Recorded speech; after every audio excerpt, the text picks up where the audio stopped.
ابن عباس رضی اللہ تعالیٰ عنہ کہتے ہیں نہا رسول اللہ صلی اللہ علیہ وسلم عن النفخ فی الطعام والشراب، اللہ کے رسول صلی اللہ علیہ وسلم نے کھانے میں اور پینے کی چیز میں پھونکنے سے منع کیا ہے۔ یہاں یہ یاد رکھیں کہ تین چیزیں ہیں، ایک ہے نفخ، دوسرے ہیں تنفس، اور تیسرے ہیں نفث۔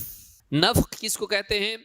جیسے ہم بلون میں غبارے میں پھونکتے ہیں، نفخا، تو یہ نفخ ہوتا ہے، یہاں اسی سے منع کیا گیا ہے، پھونکنا اس طرح سے پھونکنا کہ منہ کے راستے سے آدمی ہوا باہر نکالے، تو یہ پھونکنا ہوا۔ دوسرا ہوتا ہے تنفس، ناک سے سانس لینا اور باہر چھوڑنا، وَالصُّبْحِ إِذَا تنفس، تو سانس لینا، بریدنگ جس کو ہم کہتے ہیں۔ تیسرا ہوتا ہے نفثا، نقطے والے ثا، نفثا، تو نفث جو ہوتا ہے یہ تھتکارنے کو کہتے ہیں، اس طرح سے۔ رقیہ میں نفثا اس کو کرتے ہیں، جب ہم رقیہ کسی پر کرتے ہیں، بچے کو نظر لگی یا کچھ بھی اس طرح سے رقیہ اس کو کر رہے ہیں، تو کوئی بھی دعا پڑھتے ہیں اس کیا کرتے ہیں، اسے پھونکتے نہیں ہیں، اس پہ تھتکارتے ہیں۔